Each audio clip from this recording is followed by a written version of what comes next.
Bonjour à tous, merci pour cette vidéo. Je dis merci à Dieu de sa présence et le temps qu'il nous accorde pour communiquer des lectures bibliques et les proverbes. Donc chacun fait son ministère et son chemin. Je dis que chacun doit faire sa route et son chemin afin de trouver Dieu dans sa vie. Hein? Et je vous propose aussi de vous remettre à Dieu si vous ne savez pas comment faire. Je vous enseignerai comment vous remettre à Dieu avec votre cœur, pas la tête. Il y a des têtes, on peut faire dire n'importe quoi. Avec le cœur, ça résonne différemment. Donc, je me permets de lire les lectures bibliques, Proverbes chapitre 15, versets 19, 21 et 24. Car la paresse est un péché. Le chemin du paresseux est comme un œil d'épine, mais le sentier des hommes droit est aplani. J'ai toutes les choses bousillées à cause de mon chat qui fait sa fête. Donc ici, l'auteur propose le paresseux au juste. Cela signifie que Dieu non seulement la méchanceté est contraire à la justice, mais également à la paresse. Je suis certes que cette comparaison n'est pas fortuite.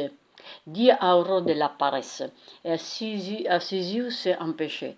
Dieu n'est pas paresseux, et nous avons été créés à son image. Par conséquent, il déteste voir la paresse en nous. Ceux qui sont paresseux mettent leur âme en péril, car le diable se sert des mains aux os. Le chemin du paresseux est comme un nez d'épines. Un nez d'épines est comme un mur, une barricade. Il est possible de passer au-dessus des jeunes dés. L'Europe est remplie de ces haies. Les personnes paresseuses permettent à sa vie d'être envahie d'épines et de ronces jusqu'à ce qu'il soit impossible à la parole de Dieu de s'enraciner et de porter du fruit. Matthieu chapitre 13 verset 7. L'épine indifférence et l'insouciance étouffent la bonne semence, mais c'est complètement égal au paresseux.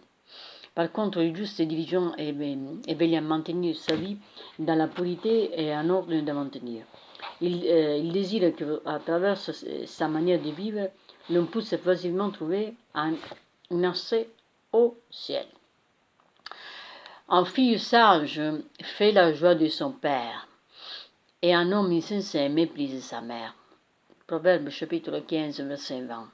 La fierté et la joie de tout père est de voir son fils lui rendre honneur pour la manière dont il vit et réussit dans la vie. La stabilité est un joie pour celui qui est dépourvu de sens, mais non intelligence va droit dans sa marche.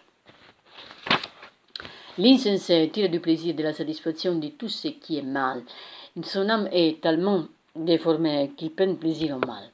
Il est ainsi parce qu'il est dénué de sagesse. Il pense pour être très intelligent, mais il n'est que rusé, sournois et fourbe dans les voies du malin. Aux yeux de Dieu, il manque d'intelligence. Vous comprenez? À l'opposé, celui qui a de l'intelligence marche droit. Sa vie est tellement juste et droite que les autres considèrent comme un homme honnête, vrai et intègre. Ils lui font confiance et c'est un grand honneur. Pour celui qui a du discernement, le sentier de la vie mène à haut, afin qu'il s'écarte de ce jour des morts qui est en bas. Donc, les personnes plus vivent, elles, à un autre niveau. Ses pensées sont plus élevées et celles-ci le sont également et elles marchent sur le chemin qui conduit toujours pour le plus haut. Il est ainsi jusqu'à ce qu'elle parvienne à son zénith et entre dans sa demeure éternelle, dans le pays qui est plus beau que le jour. Et plus elle vit, plus elle s'éloigne de ce qui est bas et elle mène à la destruction de l'âme. Aussi, allez d'avant de plus en plus haut et pensez en parole et action. Vous êtes enfant de lumière, vous êtes né d'en haut. Vivez le genre de vie qu'on attend d'une personne avec un tel héritage. Je vous remercie. Que Dieu vous bénisse, vous protège. vous guérit. Si vous avez des mal, des problèmes, que Dieu vous guérisse au niveau physique, mental et spirituel. Merci.